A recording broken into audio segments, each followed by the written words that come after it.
The sound ripped through the driveway like a blade. Screech! My heart plummeted as I spun around just in time to see my younger sister, Megan, scrape the side of my brand new black SUV against the garage wall.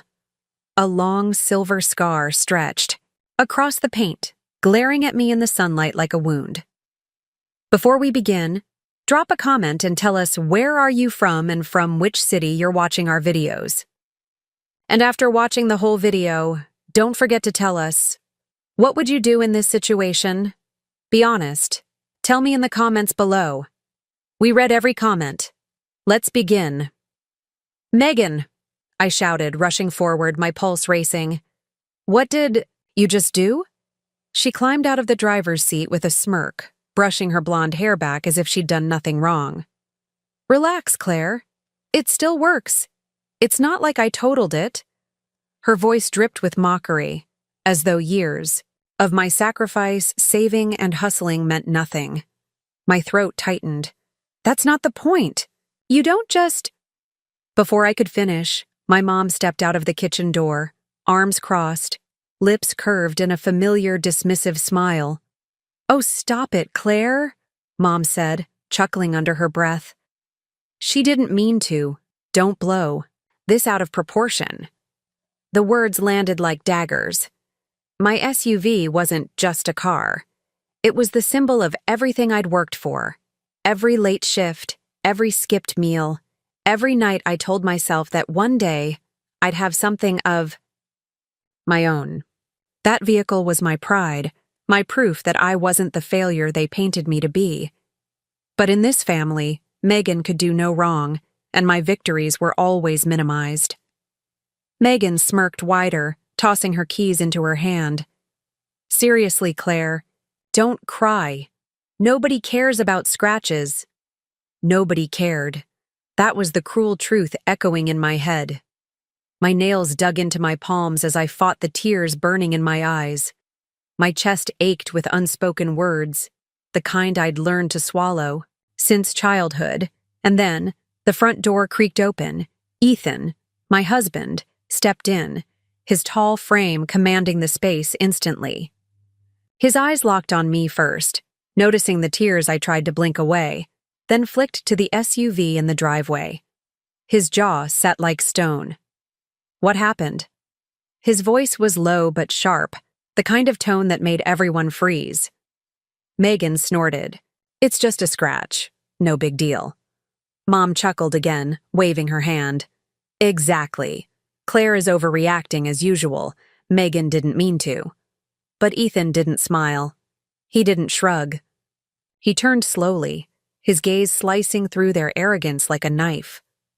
Then I guess, he said, voice calm yet heavy enough to silence the air. It's time to explain whose car that really was. The room went still. Megan's smirk faltered. Mom's confidence cracked. My heart hammered in my chest, because the truth Ethan was about to reveal would shatter every illusion they held about me. The silence that followed Ethan's words was deafening. Even the ticking clock on the wall seemed louder, each second slicing through the tension. Megan forced a laugh, flipping her hair. What's that supposed to mean? It's Claire's car, isn't it? She probably saved her waitress tips for years to buy it. Her voice dripped with cruelty, each word meant to cut me down. My fists clenched, but Ethan stepped closer, his gaze fixed on her. You think you're entitled to treat it like a toy because you assume it's Claire's? You're wrong. Mom frowned, confusion flashing across her face. Ethan, don't be ridiculous. She worked 2 jobs for that car, didn't she? We all know it's hers. Ethan's lips curved into the faintest smile, but it wasn't amusement, it was steel. No, Karen. That SUV isn't Claire's, it's mine. Megan blinked, caught, off guard. Yours? Then why let her drive it? Because I wanted her to have it, Ethan replied, his voice calm but firm. Because she deserves more than she's ever been given in this family. That SUV was a gift, a statement, and you treated it like garbage. My throat tightened. I'd known Ethan bought the SUV in my name, But hearing him defend me with such force, in front of the people who never valued me, sent a tremor through my chest. Mom's smirk faltered, replaced by irritation. "Oh, come on, Ethan. It's not that deep. Megan made a mistake. Don't turn this into a morality lecture." But Ethan didn't budge. He stepped closer to the two of them, his presence almost suffocating in the room. "It is that deep. You laugh when Claire's hurt. You minimize her struggles. You've turned every achievement of hers into a punchline. But you're quick to excuse Megan's carelessness no matter how much damage she causes." Megan scoffed, trying to regain her footing. "You're acting like I crashed it into a pole. It's a scratch. Get over it." Ethan's eyes hardened. "That's the problem. You think everything can be brushed aside. But let me make this clear. You didn't just scratch a car. You disrespected what Claire has worked for, what she's endured. And you disrespected me by treating my gift to her like it meant nothing." The words slammed into the room like thunder. Megan looked away, her arrogance cracking. Mom's jaw tightened, as if she couldn't find the right excuse fast. "Enough?" I stood frozen, my chest burning with a mix of vindication and grief. For once, someone was saying out loud everything I'd kept buried, every injustice, every dismissal, every time I'd been made to feel small in my own family. "You're overreacting," Mom muttered, her voice weaker now. "No," Ethan said, sharply. "I'm finally reacting, because Claire has stayed quiet too long, and it's time this family understood that silence doesn't mean weakness." My breath hitched. Tears pricked my eyes, but this time they weren't from humiliation. They were from the power of finally being seen. Megan shifted uncomfortably, her bravado gone. "So what? You want me to apologize?" she muttered. Ethan's voice dropped low. "No, I don't want forced words. I want you to understand that actions have consequences. If this SUV isn't respected, then neither of you will ever step near it again. And if you can't treat Claire with the respect she deserves, then don't expect to be welcome in our lives moving forward." The room fell silent again, but this time it wasn't confusion. It was fear. Mom's face tightened, her pride battling with the reality of Ethan's words. Megan stayed quiet, for once unable to come up with a snide remark. And me. I stood there, my hands trembling. But for the first time, I didn't feel powerless. For the first time, I felt like maybe this was the beginning of something different. The weight of Ethan's words hung heavy in the air. My sister's smirk had vanished, and even Mom looked unsettled, her arms still folded but not as steady as before. For once, they weren't laughing at me. They were cornered. I swallowed hard, my pulse hammering in my ears. I'd spent years biting my tongue, letting insults slide, letting humiliation roll off me. But Ethan's defense lit something inside me, a fire that refused to be smothered anymore. I stepped forward. "You know, what?" My voice trembled at first, but then it grew stronger. "I've stayed quiet because I thought silence kept the peace. But peace doesn't exist when only one person is expected to sacrifice for it." Mom blinked, surprised by my tone. Megan rolled her eyes, but the flush in her cheeks betrayed her. "All my life," I continued, "you've belittled everything I've done. Every job, every milestone, every moment I was proud of. You laughed. You acted like I was lucky to exist in your shadow. But today, I realized something." I took a shaky breath. "The only reason you laugh is because deep down you're terrified. Terrified that maybe I'm stronger than you ever wanted me to be." "Don't start with the dramatics, Claire," Mom snapped, her voice sharp but cracking at the edges. "This isn't drama," I shot back louder this time. "This is truth. Megan, you think scratching my SUV is nothing, but it's not about the car. It's about the years of disrespect, the years of taking and never giving back. And Mom, every time you excuse her, you tell me I don't matter." "Well, I do." I matter more than you'll ever admit." Megan's lips parted, but no words came out. For the first time, she looked small, like the arrogance she wore had slipped right off her shoulders. Ethan placed his hand lightly on my back, grounding me, but he didn't interrupt. His silence was his support. I turned my gaze directly on my mom. "You always said family comes first, but you never treated me like family.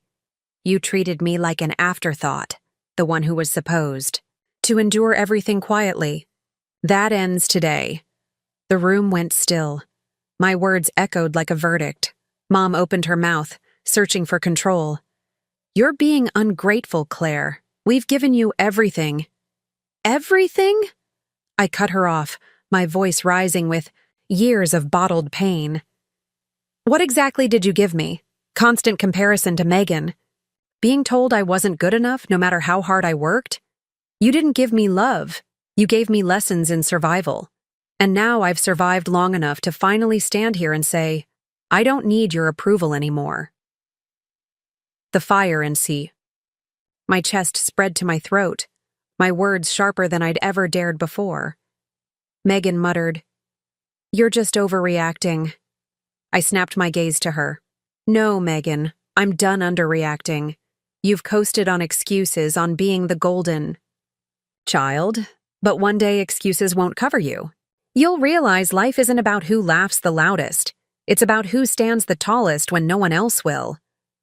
Ethan's voice finally joined mine, steady and final.